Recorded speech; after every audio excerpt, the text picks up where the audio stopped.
In May, the county named a new public health officer. And he's here with us this morning, Dr. Sayon, and I'm going to do the last name, Thea Lolipavan. I did it. You did it. Joins us now with how the job has been going so far. Doctor, good morning. Good morning. And I know that for a lot of people, they go into public health and they don't know they're going to be starting out and doing such a big job on such a big stage. So congratulations for this position. What is the county public health officer, what you are now doing? What are you responsible for people who are just waking up and joining us this morning? Well, thank you again for having me. And put it simply, it's really to prevent, protect, and promote health.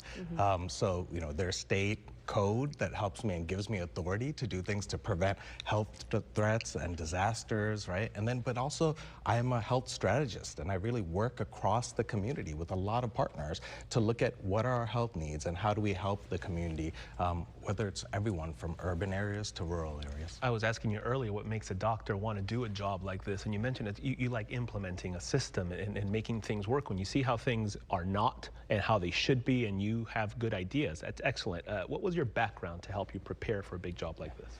I'm in a board certified in a very little known field in medicine called public health and preventive medicine.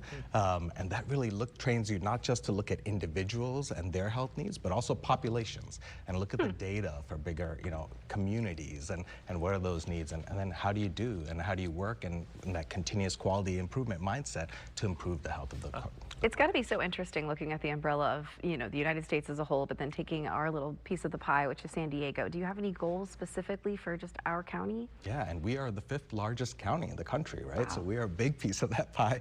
And yes, our vision is really healthy people in healthy communities. And so to do that, we have to work across the whole county, again, from our urban to rural residents, our military to our border residents, and our Native American populations, right? And everyone in between.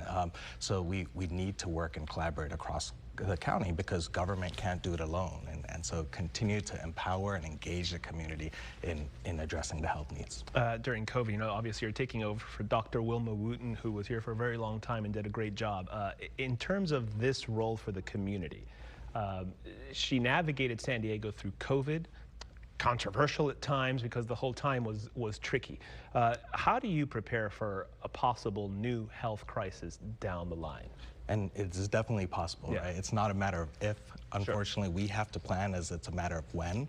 And so we do planning all across the department and the health department, but we actually have a whole branch dedicated to public health preparedness and response. And we do things like do exercises and drills with the whole healthcare community. We had a drill recently with 3,200 healthcare workers across San Diego County, right? So we have to plan for these things and put things and learn from everything and improve the ways that we approach these. Are we concerned with anything like measles or any big outbreaks that could be a possibility for us in the county?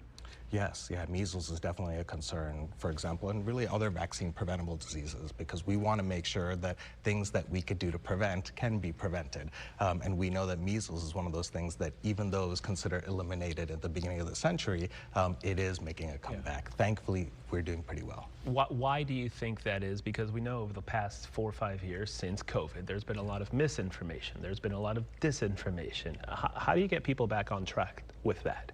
I think really just making the case, right? We want to do everything we can to protect our children, and everything that we can includes vaccination. We know that the vaccines are still 97% effective. We know that the measles has not changed. So the vaccines are effective, and we can use that for prevention, and we should promote that as much as possible. I think navigating the back-to-school immunizations are kind of tricky, though, and I think for a lot of parents, they're trying to do it the right way and what's going to be healthiest for their kid, and there has been a little bit of pushback on, you know, since the COVID-19 vaccine. You'll go to the doctor and they say, actually, your kid doesn't need that vaccine, you know. And so I think when you're navigating as a parent, what do I get for my child? Are they delayed on vaccines now? How do I do that? What's your biggest recommendation right now for parents as they head out and try to put their kid into a healthy system back in school? My biggest recommendation is to talk to your trusted healthcare professional, right? Your doctor, your nurse, your pharmacist, and really learn from them. And I think they know you the best. They know you better than I do, for example, right? And then they can give you that specific tailored guidance for you and your child's health needs. One of the things we've talked about a lot is wondering if you're working with our friends and neighbors down in the South Bay, because the sewage crisis has ongoing health concerns, and how do you help those folks? Absolutely. That is the only local emergency we have declared right now in San Diego County.